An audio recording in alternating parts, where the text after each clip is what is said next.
Hello, welcome back to the reading of the poem of the Man God written by Maria Valtorta, Volume 2. Chapter 223, Part 1. Jesus Speaks to Highwaymen. 19th July, 1945. I will speak in the place where we are going, says the Lord, while the group goes more and more into valleys that assail the mountains with hard, narrow, stony roads and go up and downhill, losing horizons and reconquering them. Finally, going down a very steep slope where only the billy goat is at ease, as Peter remarks, they reach a deep valley where they can rest and take some food near a spring, which is very rich in water. There are other people spread in the meadows and thickets having their meal, like Jesus and his apostles.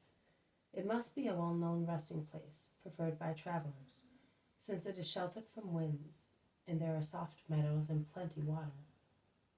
They are pilgrims who are going towards Jerusalem, travelers going perhaps to the Jordan, merchants of lambs destined to the temple, shepherds with their flocks.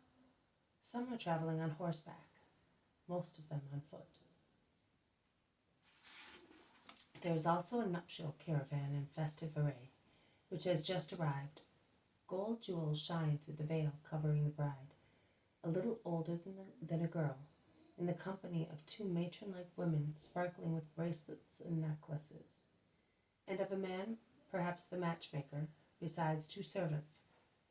They arrived on donkeys adorned with ribbons and harness bells, and they withdraw to eat in a corner, as if afraid that the glances of the people present might violate the young bride. The matchmaker, a relative, whatever he may be, mounts guard in a threatening attitude, while the women eat.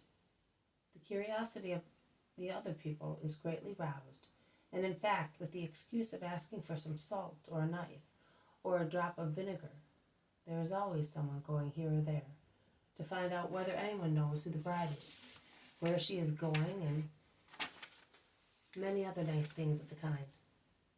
There is, in fact, one who knows where the woman comes from, where she is going, and is more than happy to tell everything he knows, also because he is prompted by another man who makes him more talkative by pouring out some very good wine for him.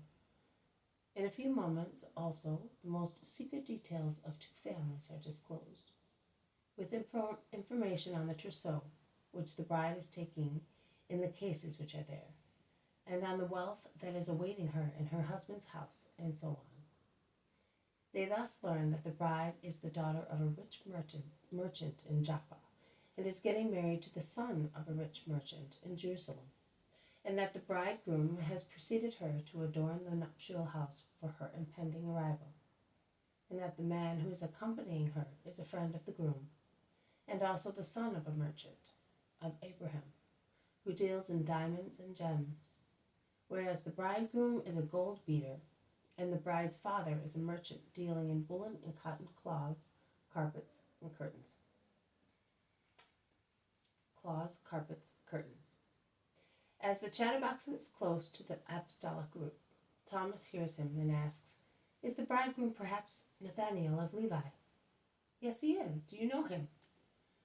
"I know the father well, because I did business with him. I am a little less familiar with Nathanael. A wealthy marriage, and a happy bride. She is covered with gold. Abraham, a relative of the bride's mother and father of the groom's friend, distinguished himself, and so did the groom and his father.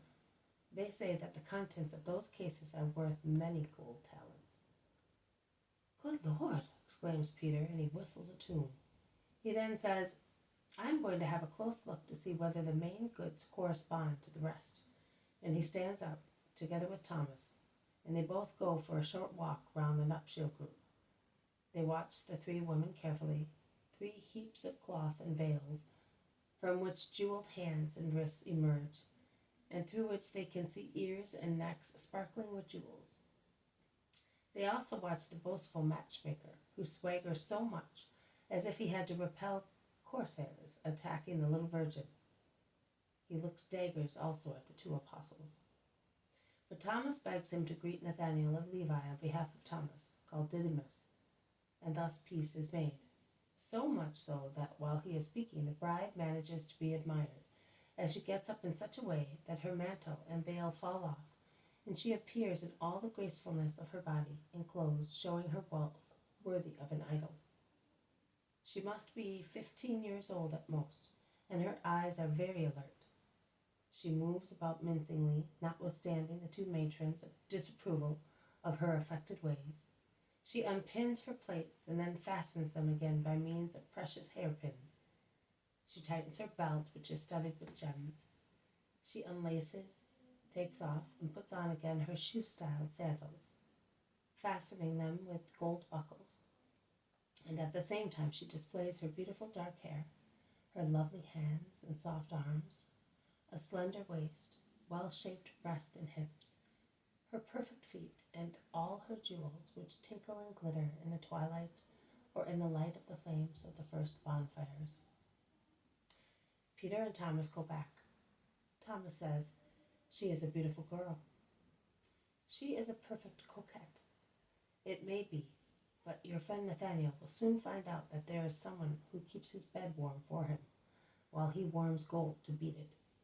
And his friend is a perfect fool. He puts his bride in the right hands," concludes Peter, sitting down near his companions. I did not like that man who was encouraging that other fool over there to speak. When he had heard all he wanted to know, he went away up the mountain. This is a bad spot, and the weather is just right for highwaymen. Moonlight nights, exhausting heat, trees all covered with leaves. I don't like this place, grumbles Bartholomew. It would have been better to go on. And that imbecile who mentioned all the riches, and that other one who plays the hero and the watchman of shadows and cannot see real bodies. Well, I will keep watch near the fire. Who is coming with me? Asks Peter. I am, Simon, replies the zealot. I can go without sleeping. Many of the people, particularly single travelers, have got up and gone away, a few at a time. There are left the shepherds with their flocks, the nuptial group, the apostolic one, and 3 lamb merchants, who are already sleeping. Also the bride is asleep with the matrons under a tent, which the servants have put up. The apostles look for a place where to rest, while Jesus withdraws to pray. The shepherds light a bonfire in the center of the clearing, where are their flocks. Peter and Simon light another one, near the path of the cliff where the man disappeared, the one who had aroused Bartholomew's suspicion. Time passes, and those are not snoring are nodding. Jesus is praying. There is dead silence.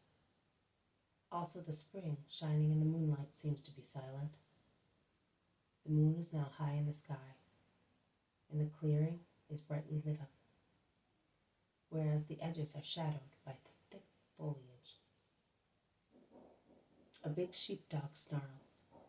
A herdsman raises his head. The dog stands up, raising the hair on its back and pointing in an alert position. It even trembles in its deep excitement, while its hollow snarling becomes louder and louder. Also Simon raises his head and shakes Peter, who is dozing. A slight rustle can be heard in the wood. This has been a reading from the poem of the Man God, written by Maria Valtorta, Volume 2. Chapter 223, Part 1. Jesus speaks to the Highwaymen. Thank you for listening. I will see you tomorrow. May God bless you, and may peace be with you.